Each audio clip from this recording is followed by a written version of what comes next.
حضرت ابو بصیر رضی اللہ تعالیٰ عنہ نبی پاک صلی اللہ علیہ وسلم نے نہ طے کر لیا کفار کے ساتھ.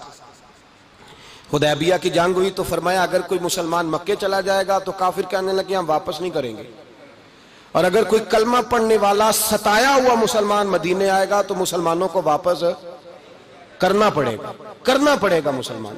مسلمان اپنا بندہ نہیں رکھ سکتے، اور مسلمانوں کا کوئی شخص غلطی سے بھی مکے چلا گیا تو مکے والے واپس نہیں کریں گے. حضرت ابو بصیر رضی اللہ تعالیٰ عنہ صحابی تھے، باپ نے، بھائی نے، محلے والوں نے قید کیا ہوا تھا کلمہ پڑھنے کی وجہ سے، پیروں میں زنجیریں تھیں، بیڑیاں تھیں. کسی طریقے سے جیل توڑ کے دوڑے مدینے پہنچے. کہتے ہیں رستے میں کسی آدمی کے ساتھ گھوڑے پہ کچھ دیر بیٹھا پھر پیدل چلا. صحابہ کہتے ہیں اتنا دردناک منظر بڑا کم ہم نے دیکھا. ابو بصیر جس گلی سے گزرتے وہاں خون پھیل جاتا، ان کی ٹانگیں خون سے کٹتی، وہ زنجیریں بندھی ہوئی. در رسول پہ حضور میں بھاگ کے آیا ہوں. کہتے ابھی نبی پاک صلی اللہ علیہ وسلم ان کی بات سن ہی رہے تھے کہ پیچھے سے قریش کے 2 سپاہی بھی آ گئے. کہنے لگے یہ بھاگ کے آیا ہے اور آپ کا وعدہ تھا کہ آپ واپس کریں گے. چشم زدن میں ذرا سوچنا، چشم زدن میں تھوڑی دیر کے لیے غور کرنا کہ ہمیں ہمارا استاد، ہمارا پیر دھتکار دے کہ جا دوڑ جا، تو کہتے ہیں بسم اللہ جناب یہ جا رہے ہیں. ایمان کی پختگی دیکھیں، اس نے تو ہمیں نکال ہی دیا جی، وہ کیسا بندہ ہے. یہاں تو کسی کے یہاں کوئی فاتحہ پڑھنے نہ جائے تو لوگ بگڑ جاتے ہیں. کہتے ہیں اس نے سلام نہیں لی، فاتحہ نہیں پڑھی، بس ختم، اس کو احساس ہی نہیں. حضرت سیدنا ابو بصیر سامنے کھڑے، سامنے 2 سپاہی آ گئے. ذرا دیکھیے ایمان کی پختگی، ایمان، یقین اور استقامت. امام بہقی نے دلائل کے اندر لکھا ہے، فرماتے ہیں نبی کریم صلی اللہ علیہ وسلم نے ان کی طرف دیکھا تو حضور کی مقدس آنکھیں آنسوؤں سے بھر گئیں. حضور نے فرمایا ابو بصیر تیری تکلیف مجھے نظر آ رہی ہے پر میں نے وعدہ کیا ہوا ہے، میں نے وعدہ. بھئی یہاں ڈٹ کے رہنا بڑا مشکل ہے، یہاں قائم رہنا بڑا کٹھن مرحلہ ہے. یہاں آزمائش کے موقع پر دین پر انہوں نے تو رکھا ہی نہیں. لوگ تانے دیتے ہیں، باتیں کرتے ہیں، رکھا ہی نہیں، تو پھر ان کا بنتا ہے. حضور نے فرمایا تجھے جانا پڑے گا. صحابہ کہتے ہیں پورے مدینے میں ایسے تھا جیسے سوگ کا سما ہو. جب وہ 2 سپاہی حضرت ابو بصیر کو پکڑ کے لے جا رہے تھے تو وہ پلٹ پلٹ کے پیچھے دیکھتے تھے، پلٹ پلٹ، پیروں میں خون ہے، آنکھیں آنسوؤں سے بھری ہوئی. فرماتے ہیں جب وہ پلٹ رہے تھے تو مدینے کی گلیاں بھی رو رہی تھی. میرے نبی پاک جب وہ آنکھوں سے اوجھل ہو گئے تو حضور بیٹھ گئے زمین پہ. نبی پاک نے رونا شروع کر دیا. فرمایا اللہ تو نے اس شخص کی مدد فرمانی ہے، اس پر کرم کرنا ہے، اللہ اس کا خیال فرمانا. اس کے لیے دعا کی، حضور روئے. حضرت ابو بصیر باہر نکلے تو وہ جو کافر تھے نا وہ کہنے لگے تو بڑا بنتا تھا ان کا، انہوں نے تجھے رکھا نہیں، تجھے رکھا بھی نہیں.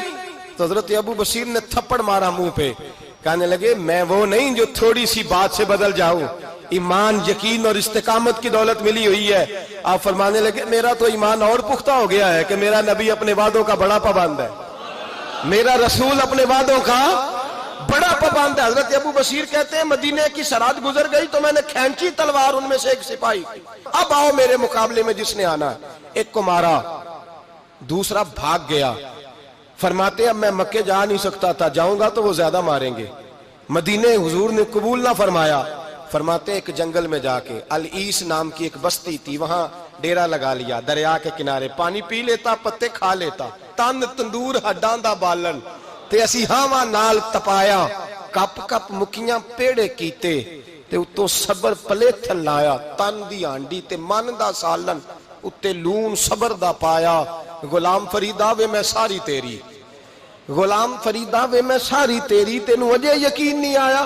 فرماتے سالوں پتے کھائے، اب جو بھی وہاں سے تنگ ہوتا وہ میرے پاس آ کے پناہ لیتا.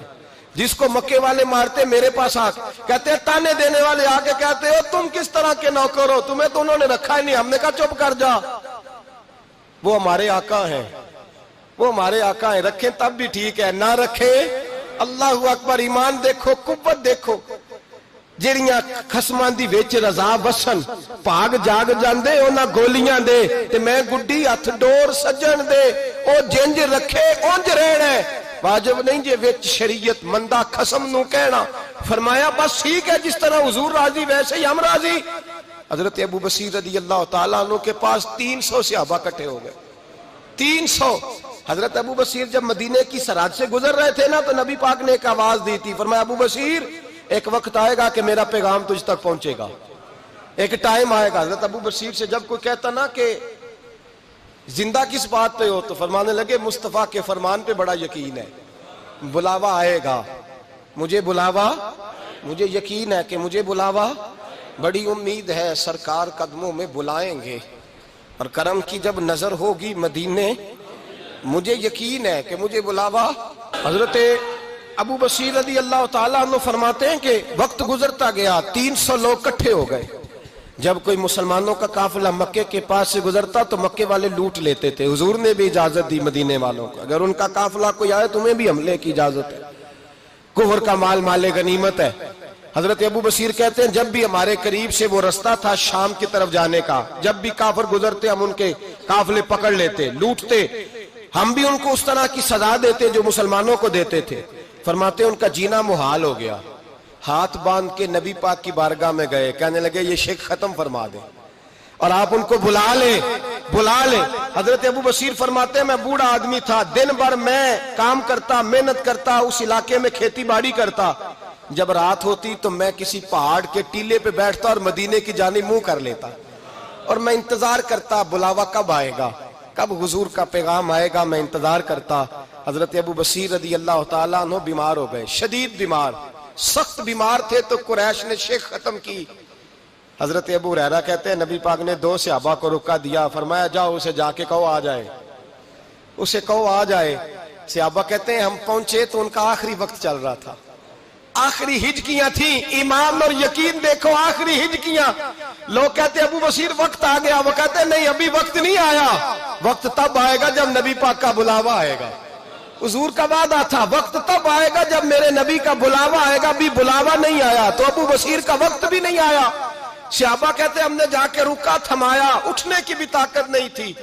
جب حضور کا رکا لیا نا تو دونوں یوں مٹھیاں بند کر لی، گویا جھوم جھوم کے نعرے لگانے لگے آؤ دیکھو میرے نبی کے وعدے کتنے سچے ہیں، آؤ دیکھو حضور کے وعدے، چومتے حضور کا نامہ، سر پہ رکھتے، سینے سے لگاتے اور کہتے ہیں پھر بلند آواز سے کلمہ پڑھنے لگے، کہنے لگے حضور میں حاضر ہوا، یا رسول اللہ میں آیا، کہتے بلند آواز سے کلمہ پڑھا اور ان کی روح پرواز کر گئی، ان کی روح پرواز کر گئی۔ نبی رحمت صلی اللہ علیہ وسلم کے غلاموں کا یقین، اعتماد اتنے اعلیٰ درجے کا، کمزور مسلمان، دائیں بائیں دیکھتا مسلمان، کفر کے وعدوں پر اعتبار کرتا، یہودی عیسائی اور سکھ کے وعدوں پر اعتبار کرتا، دنیا دار ٹھگ اور چور کے وعدوں پر اعتبار کرتا، یہ رب کریم کے وعدے پر اعتبار نہیں کرتا، یہ اللہ رسول کے ساتھ اپنی توجہ کو مبذول نہیں کرتا۔ میرے رسول کریم سید عالم صلی اللہ علیہ وسلم کے غلاموں نے اعتماد کر کے، یقین کر کے ہمیں بتلایا ہے کہ جب تیرے پاس یقین کی دولت ہوتی ہے پھر تو دنیا کا طاقتور آدمی ہوتا ہے، جب تیرے پاس ایمان کی قوت ہوتی ہے تو دنیا کا سب سے مضبوط شخص ہوتا ہے۔ اپنے آپ کو مضبوط کریں، اپنے اندر ایمان کی توانائی پیدا کریں، یہ جھوٹے وعدوں پر، جھوٹی تسلیوں پہ اپنے آپ کو زندہ نہ رکھیں، نہ دیکھیں دائیں بائیں کیا ہو رہا ہے، توجہ سیدھی اللہ رسول کی جانب رکھیں، مضبوط ایمان پیدا کریں، تگڑا دانائی والا۔